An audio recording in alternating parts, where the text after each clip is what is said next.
This is VSiN, the sports betting network.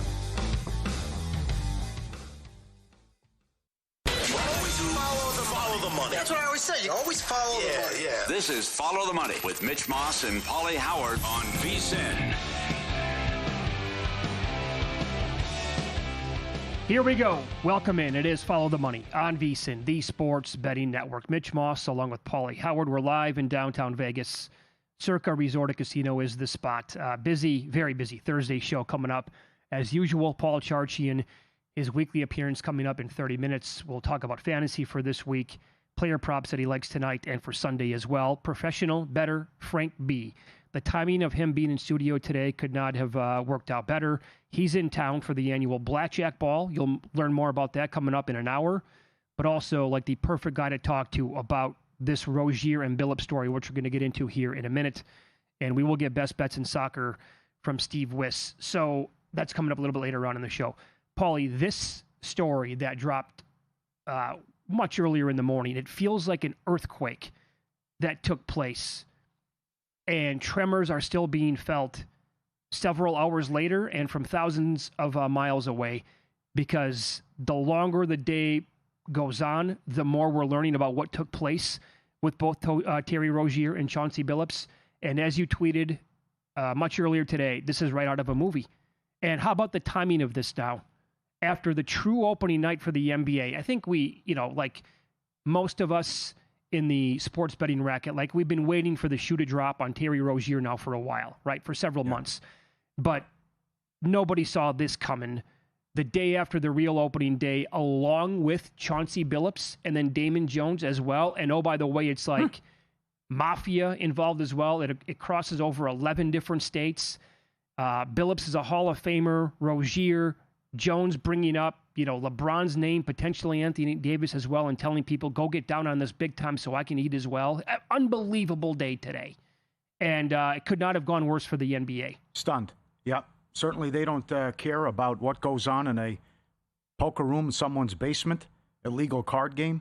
But when you have coaches and assistant coaches leaking information about Lillard and LeBron James, shenanigans allegedly with what Chauncey Billups is in the Hall of Fame. What's he doing talking to the Gambino and Bonanno crime family? How does this even happen where he is the, quote, face card and the big draw to get these guys into these underground poker games where it can give them credibility, and then these guys get money stolen from them because the game's not on the up and up, and then the mob comes in as enforcers and threatens to beat the hell out of them unless they pay and get their money, and one guy alone lost $1.8 million in these games. To your point about this is right out of a movie, X-ray machines built into tables to read face-down cards, contact lenses, glasses to read pre-marked cards, secret cameras in card trays, cameras in the chandeliers, Billups the draw, Jones the draw, and Rozier to get these guys in there. And everyone was in on it except the guys of the fish, but even the dealers and everyone knew this was a fixed poker game. This is bad day for the NBA. It's unbelievable that I can't believe a coach right now who was arrested at his home at 6 a.m. after a game is involved with the mafia, and then also calling his buddies, oh, by the way, Damian Lillard, who is probable right now, as I talked to you, will not play. Yep, that, and also they blew a game last night in which they led the entire way. I know that this is probably just a coincidence, and somehow, some way, the Timberwolves covered like one of the numbers that was available for a lot of the day. Don't let that get lost. I don't think anything probably happened last night, but the Blazers were in control until the fourth quarter of that game last night, or led pretty much the entire time. And then this is how much the story has evolved, because people who I follow on X, and they cover this kind of stuff professionally for a living, 5 or 6 hours ago said, well, at least it looks like Billups was not involved in sports betting. Well, that turns out to be wildly incorrect, because in the indictment, when you go back to March 24th, 2023, Billups is actually not named, but he was co-conspirator number 8. At the time, they were 32-40. They were out of playoff contention. 10 games were remaining. So this co-conspirator told the defendant, Eric Ernest, that the Blazers were going to be tanking to to increase their odds Yeah. of getting a better draft pick in the upcoming draft. This is when the tank started. Yeah. Absolutely, right? Yeah. And then so, maybe again, Billups wasn't point shaving in that game, but he told people who could get down a lot of money under that scenario. And I'm also seeing like a tweet that came in from somebody who covers this, covers gambling professionally. This is Sam McQuillan. So when you look at that indictment on that date, $100,000 plus hit books before the line move and went from 2.5 to plus 7.5, and the Blazers lost the game 124-96. 6 players, including their top 4 scorers, sat out with kind of ridiculous injuries. Yeah, that night Lillard's probable. He doesn't play. He doesn't play the rest of the season. The Blazers go 2-15. That's the timeline. There is also a game, and I'm almost positive that we talked about this in win-lose, and I'm quite sure I had a bet on Portland in this game. Yeah, I think you had it. They were hot. Yes. Portland was catching, this was last year. March. They were playing the Celtics, and Portland was catching 8.5, and the team fouled twice in the final 4 seconds. I remember I was hot about that. I talked to JVT as we were crossing over here as the show ended. He was pissed off too because he also was on the Blazers in that game. Funny business? I think yes. Everything comes into question. Going back, minutes played. Why are you fouling down 8 with 5 seconds left twice? I'll give you another one with Billups, by the way. The other thing, it's like Dan Wetzel tweeted, though. Number 1, don't get involved in these underground poker games because they're not on the up and up. But number 2, if you owe the Mafia a favor and they call in that favor, or Jonte Porter, Rozier, Chauncey Billups, it's nuts here. Go ahead. I was going to say, so there is somebody on X who has like 330 followers. And now this tweet from January 30th has taken off and has more than 3,000 retweets today. And he tweeted out, why is Deni Avdija playing 4 minutes in the first quarter with 4 laughing emojis? Avdija came on like gangbusters last year. He was absolutely fantastic. And then he quote tweeted it and said, if Terry Rozier is being investigated, Chauncey Billups needs to as well. Deni Avdija has played 35, 39, 34, 38, and 38 minutes in 5 of his last 6. In the other one, he played 26, which was also conveniently against the Magic. Billups clearly deciding to bet under on him versus Orlando. Played that many minutes, and then all of a sudden, Avdija's going to sit and play not many minutes in this game tonight. This doesn't look good. No, it's like what you said earlier. The thinking was, well, he's just involved in these underground poker games. No big deal, but it's getting worse for Billups. We knew about the Rozier stuff, as we talked about with David Purdom. How did the NBA clear him in their own investigation, by the way? Yeah, right. But more on that coming up. But the other thing is, why is Billups involved in these games? He was sent a wire of $50,000 after they had one winning session. Of course, you're going to win every session.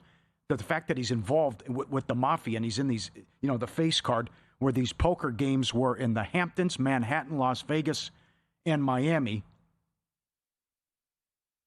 Once the Fish lost, the Mafia used extortion and violence to make sure they paid their debts. Bonanno, Gambino, Genovese crime families. One victim alone lost $1.8 million.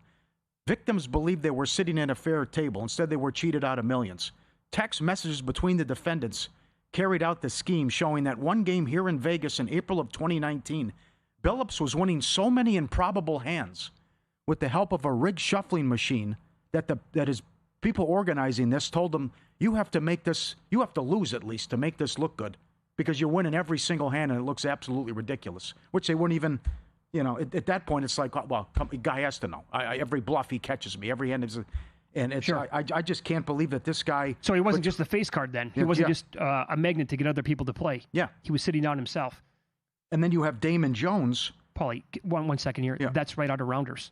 That's right. That's at the very end where they're playing the cops. And Worm That's right. is caught, right? Hey, Sarge, I caught a hanger here. Yeah. And he's, Let's see if it helps him out. He's got Mike and D face cards, and Mike and D's like, Jesus Christ, man, what are you doing? I got to fold another hand. Uh-huh. You got to stop doing that. You can't make it look so obvious. That's exactly right. And that's obviously you're thinking, well, I'm playing in a fixed game here. How can this guy have it every single time and win? Well, it's like in Casino with Pesci's character. But the X-rays see the cards, the cameras, and the chandeliers, unbelievable. And then you also had Damon Jones, who was passing along info when he was working with the Lakers about the LeBron James thing where they were playing Milwaukee and the info wasn't out there. And he told his people, hey, LeBron's not going to play. He didn't. And Milwaukee won and covered. So Billup's doing with the Lillard stuff, LeBron involved, at least with passing information on him as well. And this is now what happens with the Blazers. Their head coach he's going to appear in court today. Well, he's done. Guy just got arrested. Now you got the Splitter as the assistant coach taking over now. They just had their first game. A Hall of Famer. I know. Played on that unbelievable team Mr. with Big the Pistons. Shot. Absolutely, right? That kind of a career, and then it's over with. Done. And their season just started with one game in the books after last night. You got to be kidding me with that. By the way, think about how extravagant the Mafia was to have everything like that. They went that far. They thought of you think of something, I can match that and come up with another idea that we have to do. In the chandeliers, underneath. I know, right? I mean, the cell phones, the quarterbacks at the table, and then signaling in another way. Yep. That is excellent about how it would be carried out. Where you got one guy, the quarterback, then would see the cards. He texts the guy at the table, and then they tell him what to do there, or what the cards are, and then you're just going to win every hand, essentially, at that point. Oh, yeah. Yep. I loved Doug Kazarian's tweet earlier today. Too bad David Stern's not still alive, so he could blame it on one rogue person. Yes, that was Donaghy. Rest assured, it was only one guy. Yes. Much more in this coming up, including some of the damning audio that the New York City Police Commissioner was saying today. It's Follow the Money on VSiN, the sports betting network.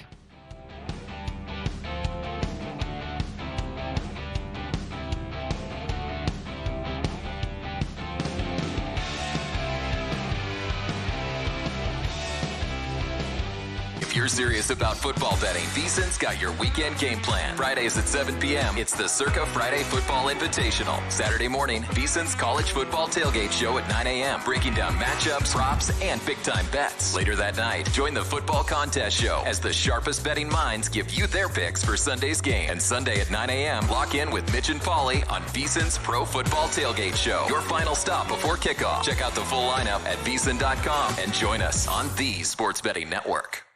So, Paulie, have you had a chance to read the VSiN Daily yet? Yeah, came in at 3 a.m. What's Bill doing up that late? Well, rumor has it starts off with a 12-hour meditation session.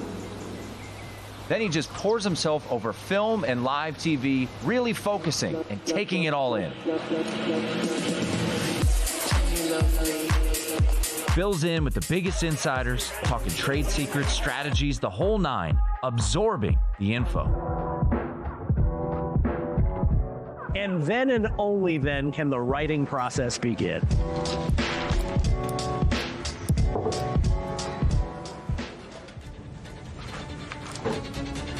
In Las Vegas, Bill's late night becomes your early morning. Wake up to the very latest betting insights in your inbox with the VSiN Daily.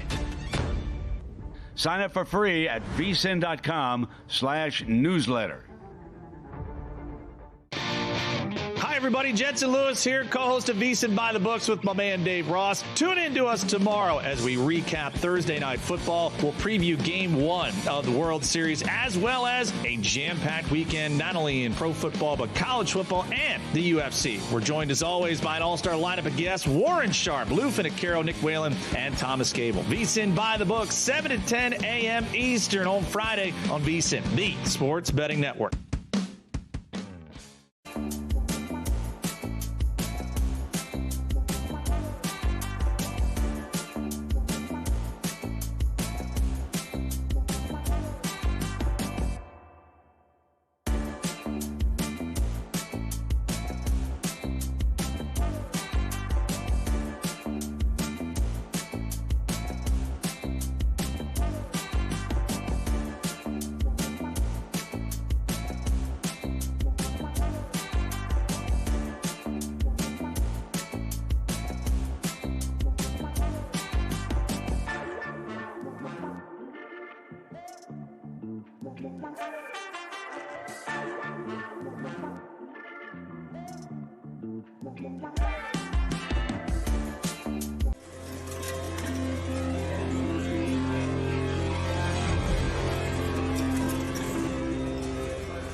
is Follow the Money on VSiN. It's good to have you on board. Thanks for watching today on YouTube TV, listening Sirius XM channel 158, TuneIn Radio, iHeartRadio as well. We will talk to Paul Charchian coming up in 15 minutes. He has given out 3 consecutive anytime touchdown scorers that have cashed on Thursday Night Football. We'll find out who he likes in this game coming up tonight. A lot on this big story today involving Terry Rozier. Chauncey Billups was the one that blindsided a lot of people. And as we're getting tweets right now, at VSiN Live, at Mitch Moss Radio, at Paulie Howard, what about Gilbert Arenas? That had been like a month ago. Nothing to see here? He's going to skate free? Was this not the same thing? Remember, that was Arenas and the Mafia as well, with poker games. Well, A-Rod was involved in those too. Mm-hmm. Yeah, I mean, there was a lot of big-time players. So the Molly's Game movie, and there was a lot of big players in New York City who were involved in these games. And but for this, this one, the poker game was Operation Royal Flush. The Rozier stuff with the prop betting is Operation Nothing But Bet with the names. But it goes back to, clever, huh? It goes back to right out of the Sopranos episode where you got, Tony running it and Chrissy is there, and you got the food there, and if you want the girls, they're over in that side room. Why a Hall of Famer and current NBA head coach, Mr. Big Shot, is the face card in trying to draw in big-time players to play a poker game where it's rigged. I don't understand why Chauncey. Can you imagine? Hey, Mitch, it's the Genovese crime family, line 1. Oh, I got to take it. I'm dying to hear what they have to say. And you get caught up in this scam. Sure. Well, I'm stuck big time, yeah. But the other thing is, the Porter thing I understand. He made $400,000. He was stuck. This is his way of trying to get out of it, whatever he was doing. I also blame sports books. Why were there props offered on Porter, and why are you letting people get down big money for that? It goes back to Clase and Ortiz. Why is first pitch of an inning ball strike and you're taking big limits? That's ridiculous. But why is Chauncey Billups, who's made a ton of money in this situation, what is Rozier is making $26 million a year. Yeah. He's made over $100 million in his career. And he's telling his buddies, hey, I got an idea. I'm going to go out early with an injury in this game, and they get down $200,000. He signed a 4-year, $100 million deal. And you have to go back and check out the tweet that I retweeted from. Oh, it's bad. I mean, he deleted his Instagram, and somebody, I think it's the Hater Report on X, good name, they put together a spliced video of one game from Rozier. Yeah, the Cavs game. It's honestly, if you're watching the game live and you don't know any better, you're thinking to myself, I think this guy's up to kind of no good, right?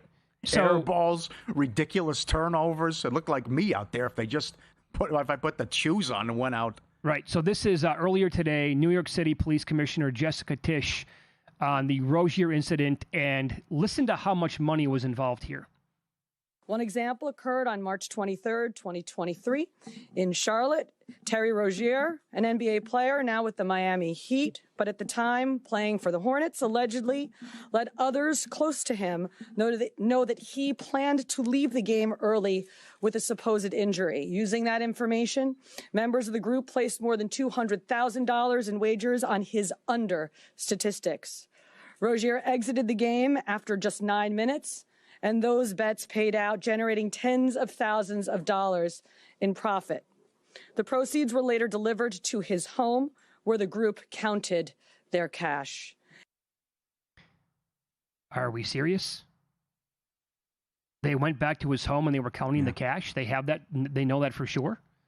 And that's after, again, so the first report came out that 6 people basically were betting, making these big bets combined for like $200,000. There had to be more people.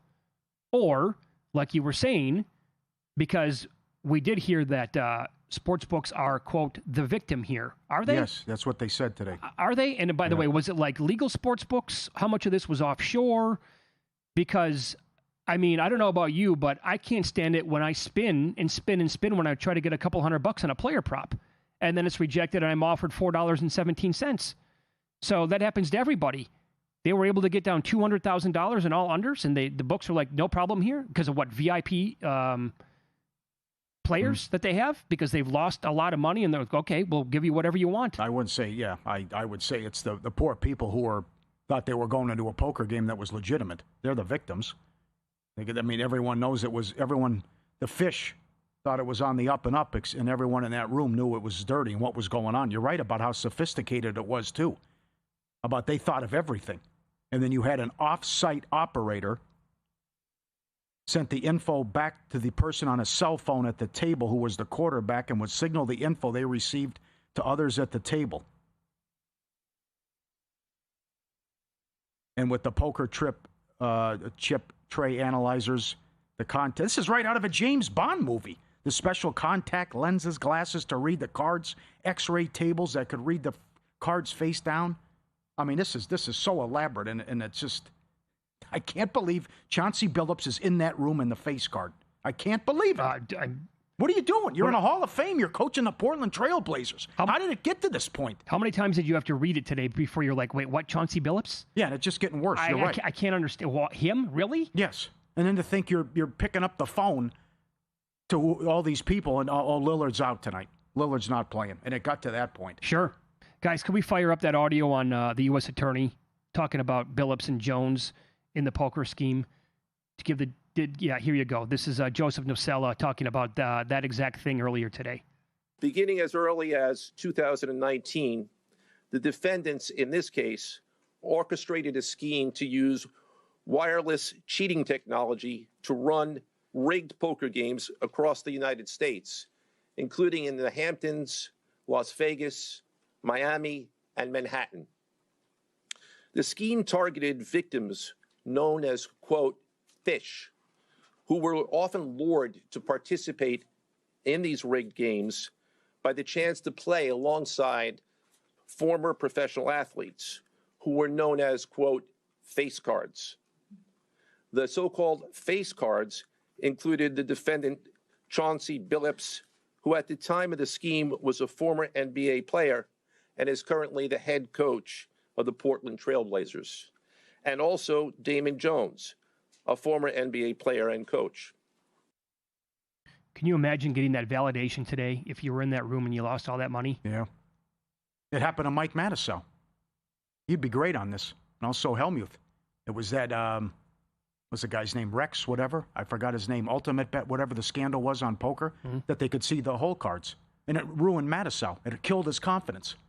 But the guy knew what he had every single hand, and he took him for a ton of money. Right. And the damage that it did to Matusow. Mentally, yeah. About it. To try to get over that. Yeah. He's like, I thought, now I'm a bad player all of a sudden. I lose every single hand.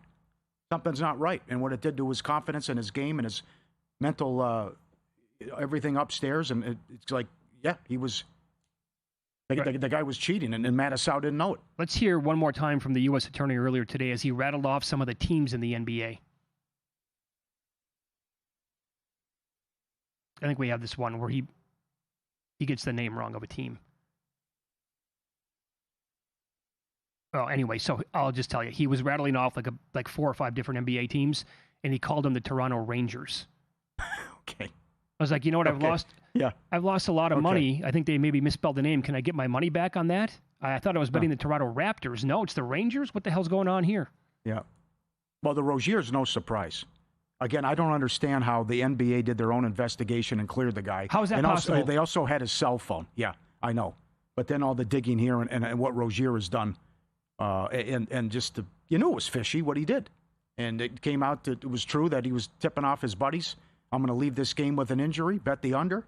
And that's exactly what happened. And how many times did it happen? I don't know. I'd like to get some details on the investigation there by the NBA. Yeah, that reeks of Stern. After Donaghy. Absolutely, just one guy went rogue. Yep. That's it. Yep. No, nothing to see here. I promise you, we have our best people on the case. And we did, countless hours of digging. We talked to everybody. Nope, couldn't find anything. The guy's good to go. Mm-hmm. Really? Good job, guys, because you missed everything on this. And we're also getting, feedback from people saying, like, this is why you can't really blame people when they watch professional outfits and they think something funny's going on and they always cry like it looks like it's rigged. Now, I don't want to go down that path because we got 3 examples over 50 years.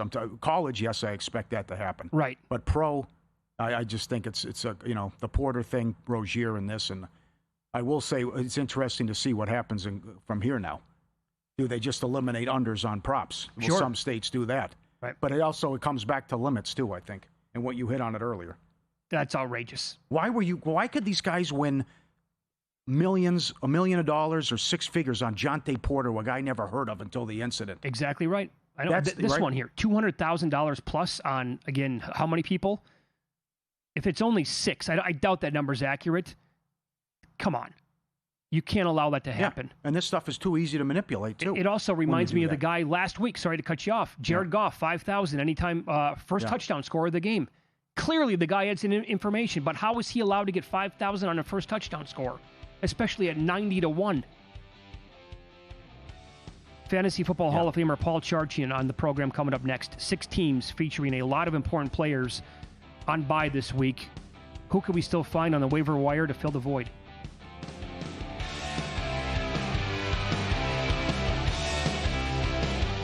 Got a good thing coming, just wait and see. It's a good.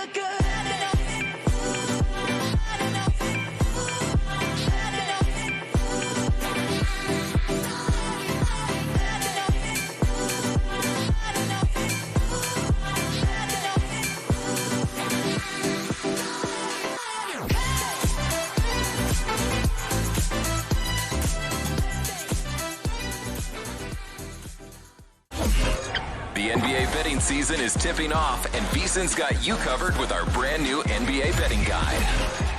We've packed it with key insights and betting trends, previews of all 30 teams, and of course, our experts' season-long best bets. It's the playbook you want in your hands before the first tip. The guide is exclusive for VSiN Pro members, so don't miss out. Sign up today at VSiN.com/subscribe and join us on the Sports Betting Network.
This is VSiN, the Sports Betting Network.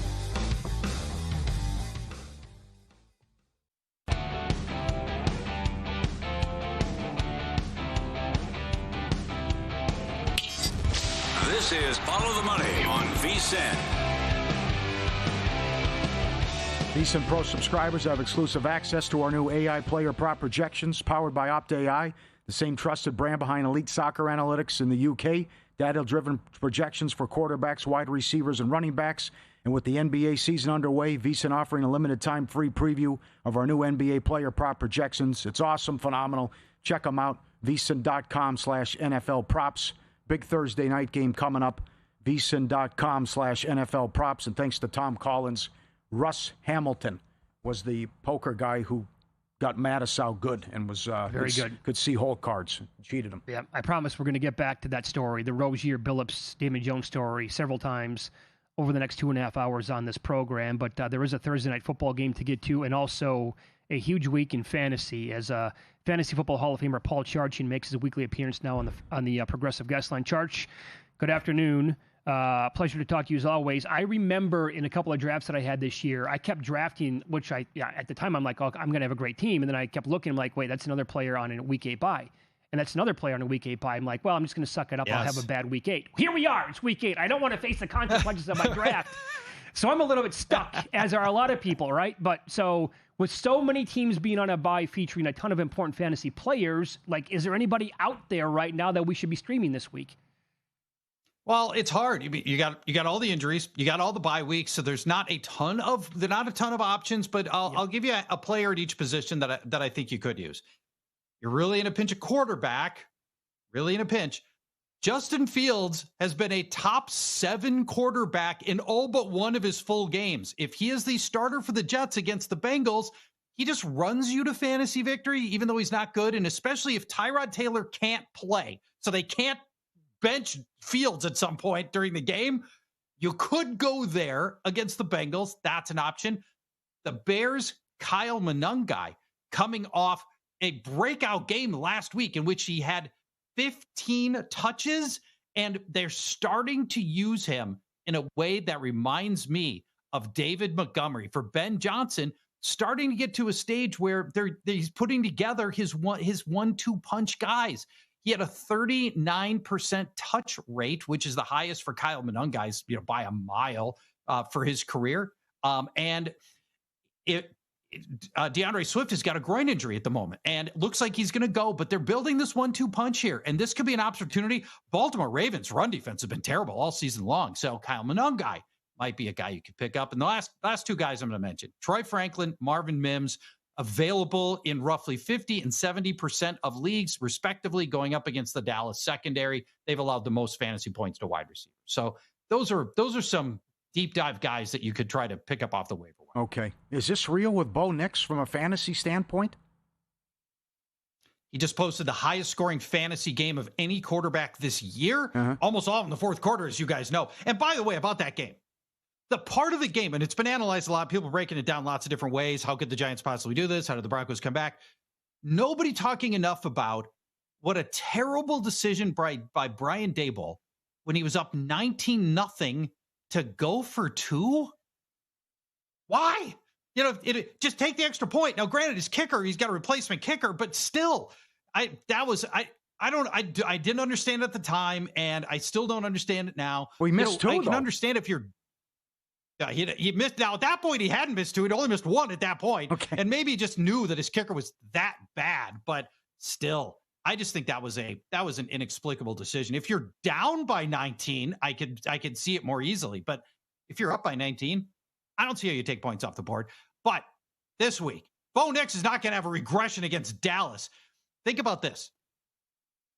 Against opposing quarterbacks, one defense has done this: most passing yards allowed, most passing touchdowns allowed, most quarterback rushes allowed, most quarterback rushing yards allowed, and most quarterback rushing touchdowns allowed, all against the same defense. Bo Nix could potentially be sitting on a great game. Did you guys hear this stat? Highest scoring, the best producing offense by yards is Dallas, and the second best producing offense is whoever's playing Dallas. Oh, that's so good. Wow. Oh, so good. Yeah. No kidding. Average 30, give up 30. Yeah. I bet under 41.5 Niners and Houston. It's not looking good here for this entire Texans offense, especially maybe this week, right? Because we got news yesterday of the Christian Kirk hammy and Nico Collins concussion now. Right. So he had the concussion Monday night. So short week. I don't think he's going to clear the protocol. That means there's really basically nobody left to play in this Houston offense, at least from a fantasy standpoint.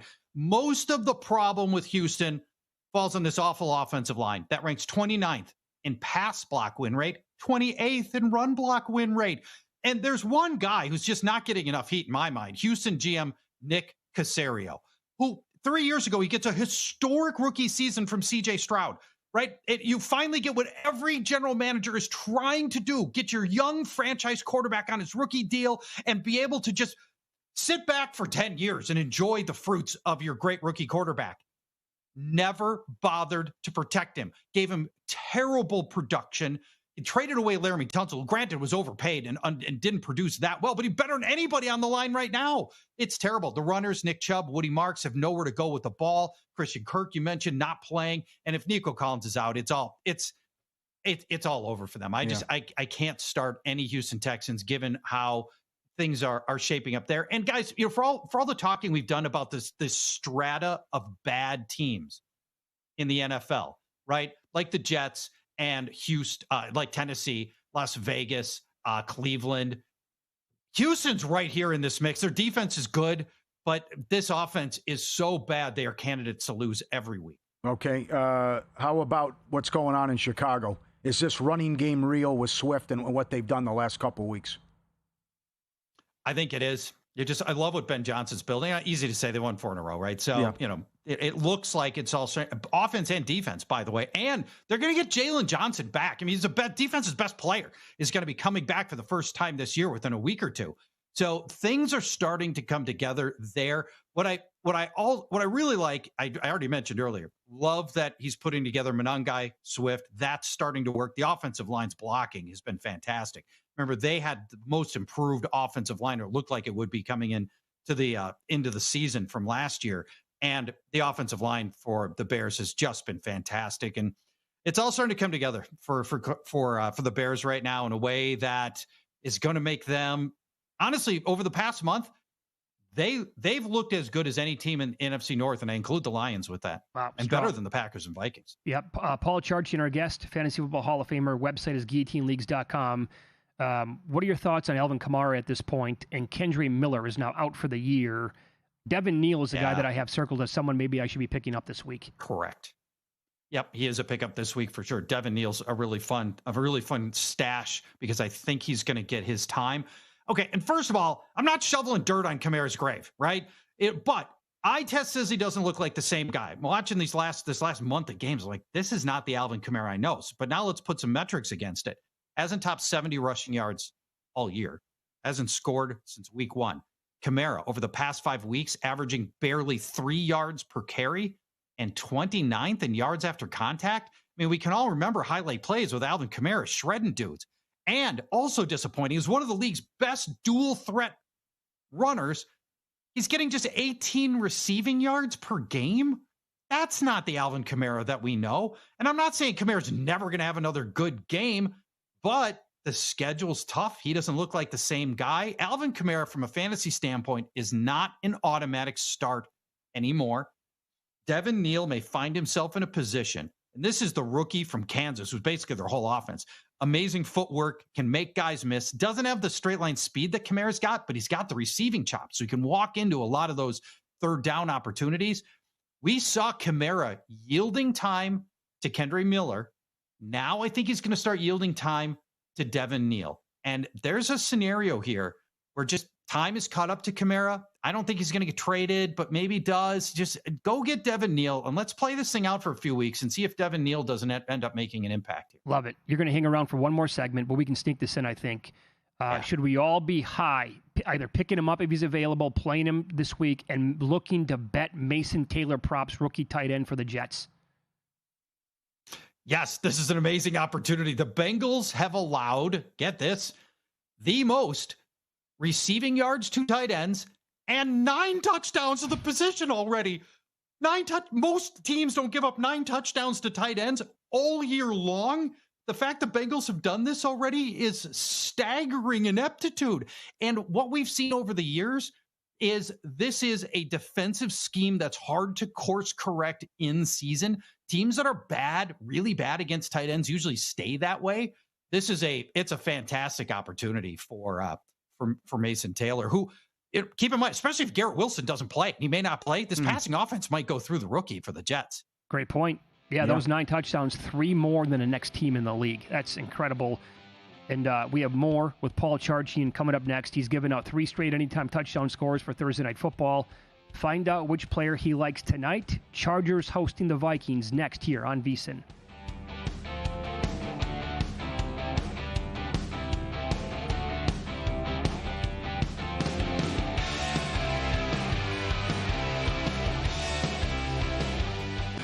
The Breeders' Cup is here, and First Bet and VSiN are putting you in the winner's circle with an exclusive offer for horse racing and sports betting fans. Open a new First Bet account and unlock a $250 sign-up bonus with promo code VSiNBC. Then, place just $100 in wagers in your first 30 days, and you'll score a full year of VSiN Pro, a $240 value packed with expert picks, daily best bets, and exclusive insights to make you a sharper bettor. Plus, deposit and wager $200 on the Breeders' Cup, and you'll be entered for a chance to win the ultimate VIP experience at Circa Resort and Casino, including a 2-night stay, a $250 food and beverage credit, your own cabana at Stadium Swim, and a behind-the-scenes visit to the VSiN studio. Don't wait. This exclusive offer ends November 1st. Get in now at first.com/VSiN and use promo code VSiNBC. That's 1st.com/VSIN. Promo code VSINBC.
This is Follow the Money on VSiN.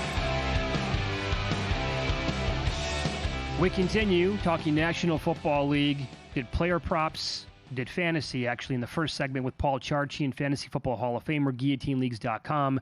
Now we'll turn our attention to player props for this week and tonight's game. First of all, let's not bury the lead here. You've given out 3 consecutive anytime touchdown scores at awesome prices, by the way, for the Thursday night game. We got Vikes Chargers tonight. Who are you targeting? Well, we're going to stick with the anytime touchdown. This is my official pick, and at about half of the price of what we had been getting. But I'm going to go with Quentin Johnston, both over 41.5 yards, and the anytime touchdown is plus 170. Now, this is a high-risk play because the Chargers have so many receiving weapons. But when I explain why, I think you're going to understand why he fits the mold here. Quentin Johnston is a physically imposing receiver, 6'3", 215 pounds. He wins contested catches. He boxes out smaller defenders. The Vikings have faced 2 similarly built receivers to Quentin Johnston. One was last week, A.J. Brown, 121 yards and 2 touchdowns. The other one was DK Metcalf, 126 yards and a touchdown. And the problem for the Vikings in these matchups with these big physical receivers, their cornerbacks are tiny.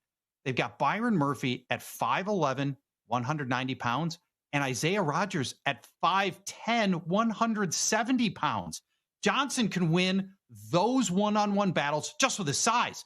The Vikings do have one other bigger cornerback, but the problem is it's Jeff Okudah, and he's awful. He's allowed a 100% completion rate in his coverage, so he's not really an option either. They don't have a way to go big against Quentin Johnston. And so he can win on any part of the coverage. He's the 9th most used wide receiver in the NFL in end zone targets. So roll that together. I like Johnson over the 41.5 yards, and I like the anytime touchdown. With the caveat, they've got a lot of receiving options. Sometimes the ball doesn't come his way, and he had more drops last week too. I counted him with 2 drops, but they credited him only officially with 1. So he is a perennial ball dropper. But nevertheless, I think there's enough positivity here for Quentin Johnston to be to hit both of those numbers. Good job. Make it 4 in a row. I'm a little disappointed in you, though. So I think it's going to be a high-scoring game. Because he's not giving out somebody at 4 or 5 to 1? No. That's right. But you like Herbert over as well. With National Tight End Week here and Tight End Day Sunday, you think Gadsden's going to go under? How can this be? Yeah, you want to do the Herbert over or the Gadsden under? I got to hear the Gadsden under for sure. Gadsden's got to go under here. I know. Everybody's on over, right? He just put up a 164-yard game. To tell you how big a 164-yard tight end game is that he did last week, last year, one tight end all year put up 164 yards. I mean, so this is a huge contrarian play. When we say under 45.5 yards for Gadsden, here's why.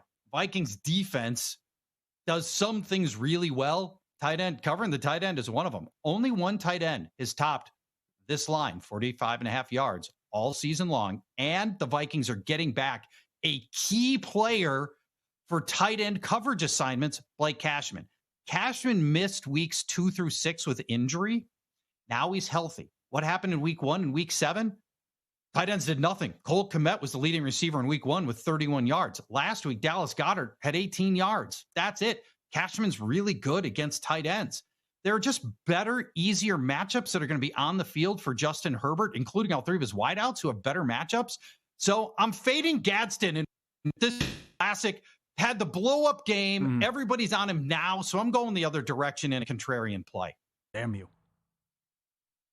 Okay, but it makes sense. Nobody wants to hear that. There's definitely logic behind that.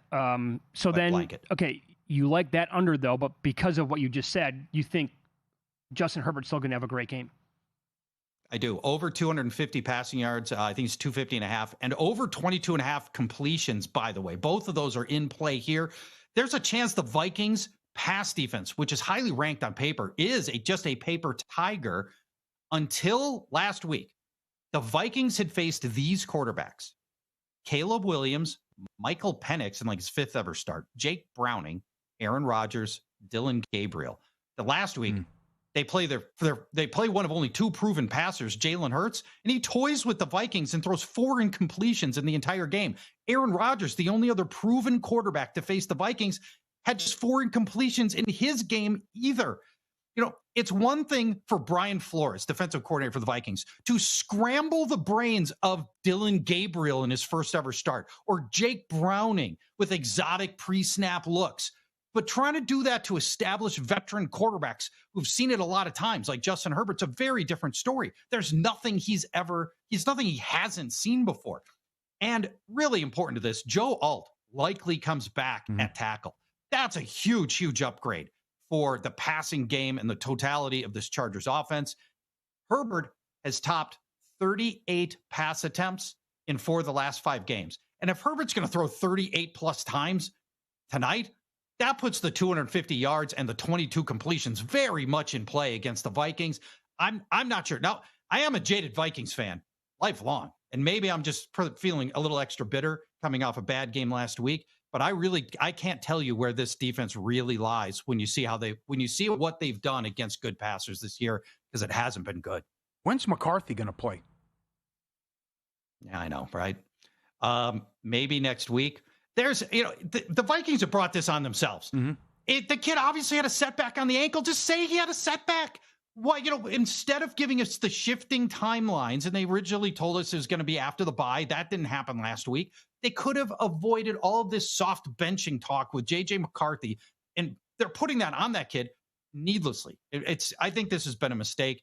He is still limping on the ankle. The ankle's not right. They should have just told us he had a setback, and we all would have understood. You want to bring that kid back when he's fully healthy if he's going to make his 3rd ever NFL start. But I don't love how the Vikings have handled this one. I think they could have just been open about it. All right, follow the money here on VSiN, the Sports Betting Network. Our guest, Paul Charchian, GNTLeagues.com. He's on the progressive guest line. Okay, so props for this Sunday. Is Travion Henderson either in Mike Vrabel's doghouse to the extreme, or are they admitting that they basically made a whiff here on picking him in the 2nd round? Because this is Ramondre Stevenson's backfield, which I can't believe I'm saying after all the fumbles. And what do you want to do with Stevenson this week? All right. Now, this is my favorite play of the whole segment. So if you're going to take one of my advice on any one of these things, I think this is the one. Okay. Ramondre Stevenson under 17.5 rushes because he's up against Cleveland. Stevenson falls into one of 2 categories. He either has a great game or he has a terrible game. It's Cleveland's awesome run defense. This is all set up for a flop game from him. The Patriots offensive line is not very good, and Ramondre tends to get exactly how much that offensive line can give him. And against the Browns can be very little. 3 good games for Stevenson, 4 bad ones this year. In those 4 games, he's averaged 7 carries, 22 rushing yards. That's it. Stevenson is 1 game removed from an 18-yard game. That's it. I mean, the flop is in play. Here's Cleveland's run defense. They're excellent. You probably already know that, but here I'm going to put some numbers against it. Cleveland, number 1 in ESPN's run stuff win rate. Number 1 in Pro Football Focus's run defense rankings. Number 1 in rush defense success rate. Number 2 in rush defense EPA. Number 1 in yards before contact. When Ramondre flops, he flops hard, and this is exactly the kind of situation where he tends to flop. We're going to take the under 17.5 rushes because I think they're just going to have to get away from the running game here. Not that they're, Cleveland is going to run away with the game. They're going to have to pass a lot to keep up with Cleveland. I just don't think they're going to be very successful with Stevenson. And even though Travion Henderson's turned out to be a total non-factor, they've proven they'll still go away from Ramondre if they need to. And I think that happens here on Sunday. All right. And then Junkins had a great game last week, but stayed under the closing rushing yards total against the Dolphins, scored 3 times. What do you want to do with him? And this time last week, we told you to take the over on Judkins, and we hit that. Now we're going to go under on Judkins because this same game against the Patriots, New England, sneaky good. For all the talk of New England, and as great a story as New England, and everybody hyper-focused on Drake May, who's been terrific. He's in the MVP race. But the other thing the Patriots have totally reversed, their run defense. They're seeing the 4th fewest rushing plays. They're allowing the 5th fewest run defense EPA. They've got the 3rd best yards before contact. No runners top 49 yards against the Patriots. This line is at 71.5. Patriots are 7-point favorites. If you think this is going to be a one-sided game, the game script turns against Judkins fast. I don't like the 71.5 rushing yards here. I would go against it, even though Judkins is running well. All right, buddy. You're the best. Dynamite analysis as always. Thanks so much for popping on. We appreciate it. Talk to you next week. Bye-bye, guys. Thank you. There you go. And go Quinshon Johnson tonight. 4 in a row. That'd be great. Yep. All right, let's follow the money here on VSiN, the Sports Betting Network. What a day to have professional gambler Frank B in studio. So we will get his thoughts on the Billups and Rozier situation and all of this talk about sportsbooks